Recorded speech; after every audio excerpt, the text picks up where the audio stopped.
नमस्कार, स्वागत है आपका। और अब आपको दिखाते हैं केंद्रीय मंत्री स्मृति ईरानी का खास इंटरव्यू। न्यूज 18 से खास बातचीत में केंद्रीय मंत्री स्मृति ईरानी ने राहुल गांधी पर हमला बोला है। न्यूज 18 से खास बातचीत में स्मृति ईरानी ने कहा कि राहुल गांधी एहसान फरामोश हैं। उन्होंने अमेठी की जनता का अपमान किया है। देश को उत्तर दक्षिण में बांटना गलत है।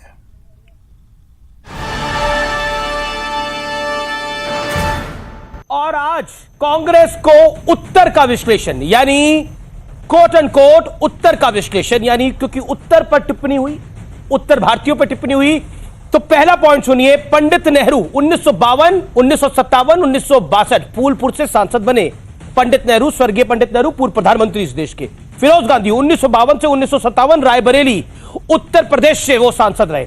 बर्ताऊ में आगे इंदिरा गांधी 1967, 1971, 1980 इंदिरा गांधी रायबरेली से सांसद रही। श्रीमती सोनिया गांधी कांग्रेस की तत्काल इस समय की अध्यक्षा 2004, 2006, 2009, 2014, 2019 रायबरेली से सांसद।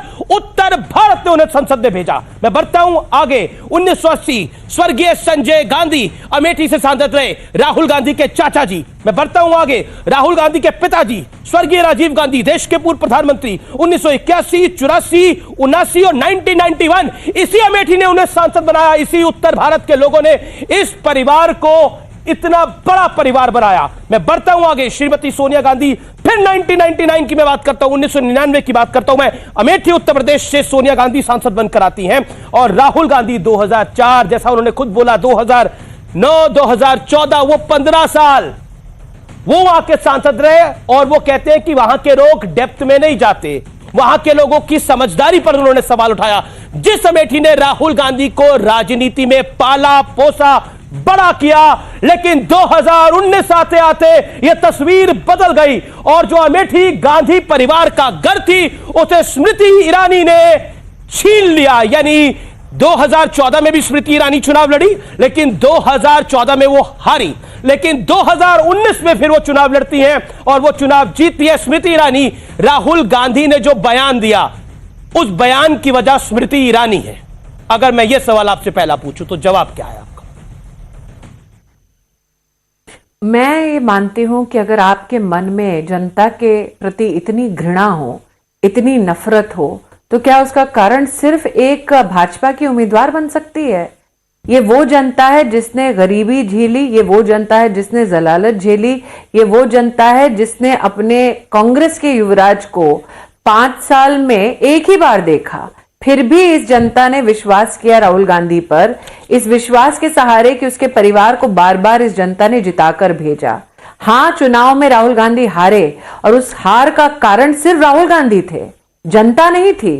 लेकिन 1.5 साल बाद हारने के बावजूद अपने मन में इतनी नफरत भर के घूमना उस जनता के खिलाफ जिसने वर्षों वर्ष तक उनके परिवार को आशीर्वाद दिया, उस जनता के खिलाफ जिसने 3 टर्म तक राहुल गांधी को बिना विकास किए हुए तब भी झेला, तब भी सराहा, तब भी पलकों पे बिठाकर रखा, उस जनता का इतना अपमान, आपको क्या लगता है उसका कारण सिर्फ मैं हो सकती हूं? ये अमेठी की जनता से कभी भी भूले मिले नहीं थे अमीश जी, क्योंकि जब कोई जनता के मध्य में जाता है, हारते नहीं तो उत्तर भारत उनको सुहाता, 15 साल से सुहा ही रहा था। देखिए, उत्तर प्रदेश और विशेषतः अमेठी की जनता ने विकास के मुद्दों पर राहुल गांधी से प्रश्न करना शुरू कर दिया था। राहुल गांधी से बार बार हर विधानसभा में पूरी जनपद में एक ही प्रश्न हो रहा था कि 10 साल उनकी सरकार रही केंद्र में और वो स्वयं यूपीए की चेयरपर्सन के बेटे हैं, तो क्यों उन्होंने अमेठी में मात्र वादे किए, वो भी चुनाव तक सीमित, लेकिन अमेठी की तरफ रुख चुनाव के बाद कभी किया नहीं? क्यों उन्होंने विकास के कोई काम अमेठी में किए नहीं?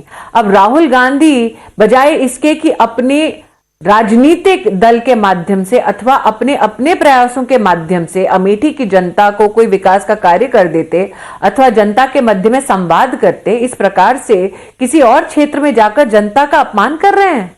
और यह भी कहना उचित होगा अमीश जी कि वायनाड उनकी पहली पसंद नहीं थी। जब हार उनको साफ दिख रही थी अमेठी में, तब वो भागे वायनाड।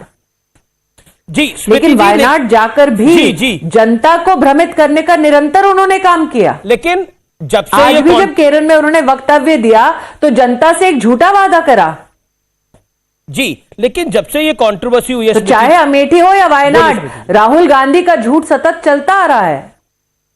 लेकिन कांग्रेस कह रही है कि राहुल गांधी तो सियासत में असली मुद्दे उठाने के लिए जाने जाते हैं, वो सियासत के असली मुद्दों की बात कर रही है। भारतीय जनता पार्टी और बीजेपी और ये मोदी सरकार बंटवारे की राजनीति करती है। अमित शाह और नरेंद्र मोदी बंटवारे की कांग्रेस पार्टी के बयान पर ही, अमीश जी, अगर मैं कांग्रेस पार्टी के इस बयान पर ही टिप्पणी करूं या आप सबका ध्यान आकृष्ट करूं, तो क्या यह मुद्दे की बात है राहुल गांधी के लिए? क्या अमेठी की जनता खोखली है? क्या राहुल गांधी का मुद्दा यह है कि उत्तर भारत की जनता समझदार नहीं है? क्या कांग्रेस की लीडरशिप जिसने आपको यह बयान दिया वो राहुल गांधी के इस कथन पर अपनी मोहर लगा रहे हैं? लेकिन स्मृति जी, वो उनका कहना है कि उन्होंने नॉर्थ और साउथ का डिवाइड नहीं क्रिएट किया। जेपी नड्डा ने ट्वीट किया, स्मृति ईरानी ने ट्वीट किया, नॉर्थ और साउथ का डिवाइड तो ये लोग क्रिएट कर रहे हैं। वो तो पूरे भारत को एक देखना चाहते हैं। नॉर्थ और साउथ का डिवाइड तो तब क्रिएट हो गया था, नॉर्थ और साउथ का डिवाइड तो तब क्रिएट हो गया था जब राहुल गांधी ने स्वयं कहा कि वो नॉर्थ इंडिया से छूट कर जब निकले हैं बाहर 15 साल सांसद रहने के बाद, तो अपने आप को कितना महसूस कर रहे हैं, फ्रेश, कितना रिलीव्ड हैं। ये डिवाइड उन्होंने प्रस्तुत किया, भारतीय जनता पार्टी ने ऐसी टिप्पणी नहीं की। और सिर्फ दक्षिण और उत्तर भारत के बीच में फूट डालने की बात तक सीमित क्यों रहे? ये तो वो व्यक्ति है जिसने असम में जाकर गुजरातियों और गुजराती व्यापारियों के बारे में अनाप शनाप बातें कही हैं। लेकिन तो ये पहली बार फूट डालने का राहुल गांधी का प्रयास नहीं है।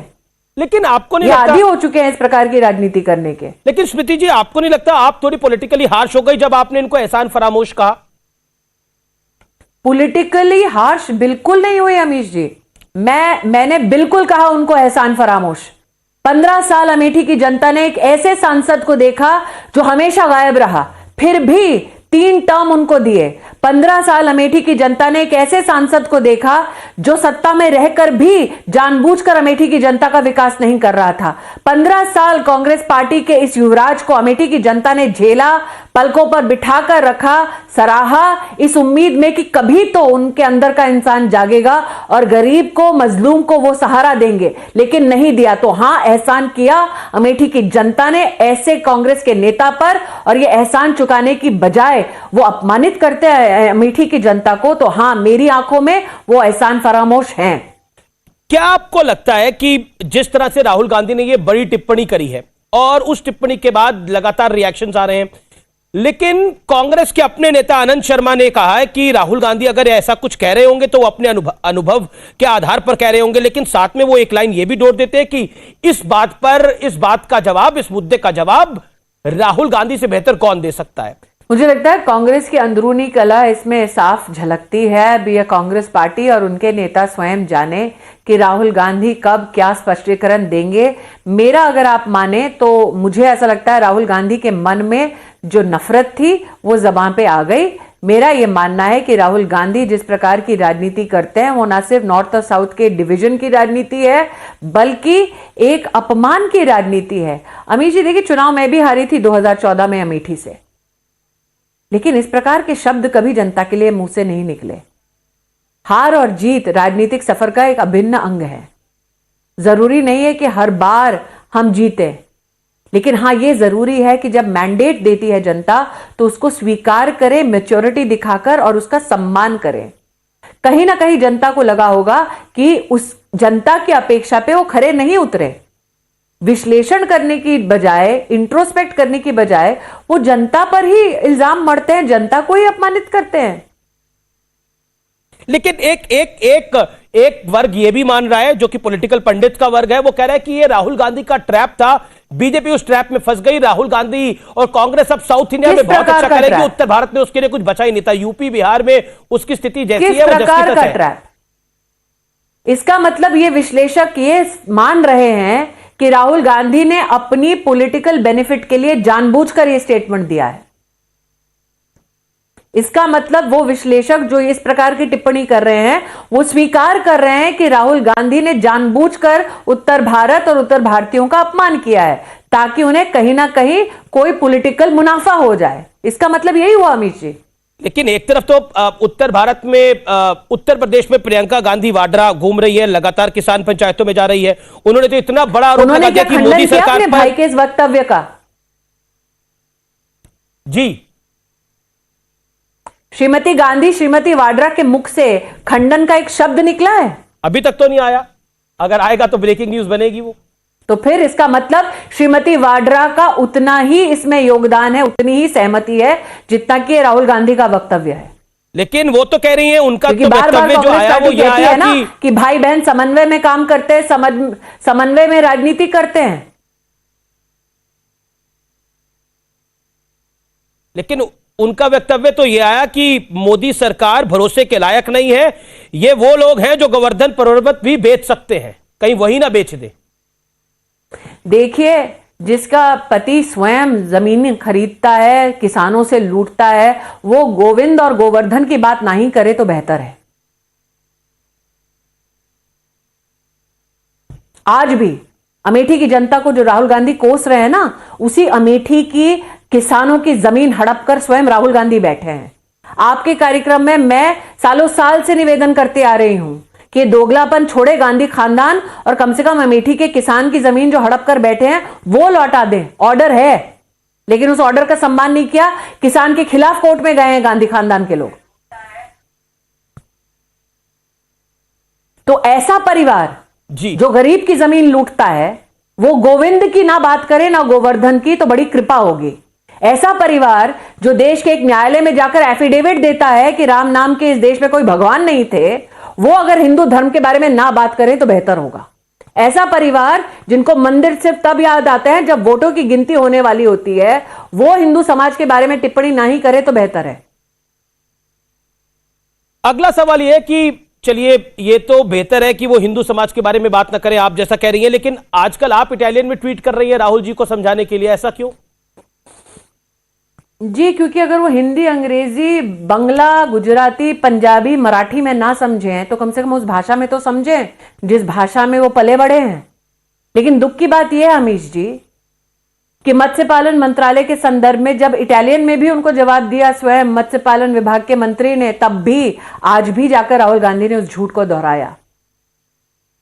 और एक विषय से मैं जोड़ना चाहूंगी, मत्स्य पालन मंत्रालय के संदर्भ में राहुल गांधी ने स्वयं संसद में एक प्रश्न किया था। क्या उनको उस वक्त इल्म नहीं था इस बात का कि ऐसा मंत्रालय है? क्या किसी ने प्रॉक्सी क्वेश्चनिंग की थी? अथवा ये जानते हुए कि इस प्रकार का मंत्रालय है, राहुल गांधी ने केरल की जनता को अपमानित करते हुए उनको झूठा वादा किया। रस्सी जल गई, बल नहीं गया।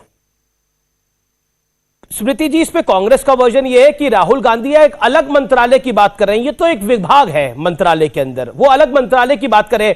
मैं वही कह रही हूं, कल राहुल गांधी कहेंगे पनीर के लिए मंत्रालय अलग बनाओ, पराठे के लिए अलग बनाओ, चावल के लिए अलग बनाओ। अब एक अमीश जी, राजनीति वो होती है जब तीर निशाने पे जाकर लगे। कांग्रेस में आज हालत यह है कि राहुल गांधी जहां तीर लगा दें उसी को निशाना वो बना देते हैं। लेकिन आज तो उन्होंने निशाना लगाया है, जो मोटेरा के स्टेडियम का नाम नरेंद्र मोदी स्टेडियम हुआ है। उन्होंने बोला ये तो पॉलिसी वही है जिसमें पूंजीपतियों को फायदा। मुझे लगता है कि राहुल गांधी उठते जागते और उनकी पार्टी उठते जागते नरेंद्र मोदी का जितना जाप करती है, उससे नरेंद्र मोदी की राजनीतिक सामाजिक जीवन में और वृद्धि होती है। वो बार बार मोदी जी का जाप करते रहें। मेरा यह मानना है जिस प्रकार की राजनीति राहुल गांधी करते हैं, उस प्रकार की राजनीति में शायद राहुल गांधी स्वयं ये संकेत दे रहे हैं कि जब तक राहुल गांधी स्वयं देश को कांग्रेस से मुक्त ना कर दें तब तक वो चैन से बैठेंगे नहीं। स्मृति जी, आप बीजेपी की गुजरात में नरेंद्र मोदी के ऊपर टिप्पणी करके क्या हश्र हुआ कांग्रेस का, अपने स्थानीय निकाय के चुनाव के परिणाम में कल देख लिया है। लेकिन क्या आपको लगता है स्मृति जी, जैसे आप बीजेपी के वरिष्ठ नेता हैं, केंद्र में मंत्री है, क्या बीजेपी राहुल गांधी के इस बयान को लेके उत्तर प्रदेश की सड़कों पे उतरेगी? क्योंकि एक साल बाद चुनाव भी है। आज आपके चैनल के माध्यम से, सभी मीडिया आउटलेट्स के माध्यम से यह बयान घर घर पहुंच गया है, ना सिर्फ उत्तर भारत में बल्कि देश भर में। मुझे लगता है अमीश जी, विषय इससे ज्यादा बड़ा है। जी, एक नेता उसका काम है कि वो एक ध्वज, एक संविधान के नीचे अपने देश को जोड़कर रखने की बात करे। लेकिन राहुल गांधी वो एक ऐसे नेता हैं जो देश की राजधानी में भारत के टुकड़े होने के नारे का समर्थन करते हैं, जो असम में जाकर गुजरात और गुजरातियों को अपमानित करते हैं, उनको कलंकित करने का काम करते हैं, दक्षिण में जाते हैं तो उत्तर भारत के खिलाफ आग उगलते हैं। तो ये व्यक्ति जो पॉलिटिकल विश लेकर अपने दिल में घूमता है, जी जी, वो क्या वाकई में देश की जनता का उत्थान कर पाएगा? ये व्यक्ति जो एक मत्स्य पालन मंत्रालय के बारे में तक झूठ बोल देता है, जानकारी के अभाव में नहीं, लेकिन जानबूझकर असत्य की धरा पर खड़े होकर एक असत्य की नई इमारत बनाने की चेष्टा करता है, क्या वाकई में यह व्यक्ति देश के किसी भी कोने में जाए, यह व्यक्ति क्या सकारात्मक काम कर सकता है? जी स्मृति जी, प्रश्न यह उठता है कि वो व्यक्ति जो कहता था कि politics is a state of mind, imagine his state of mind that if he is defeated he has nothing but hatred for you. Ji Smriti ji, बहुत बहुत शुक्रिया बेबाक बात करने के लिए न्यूज 18 से और न्यूज 18 के दर्शकों से। Thank you so much, pleasure having you as always, thank you so much.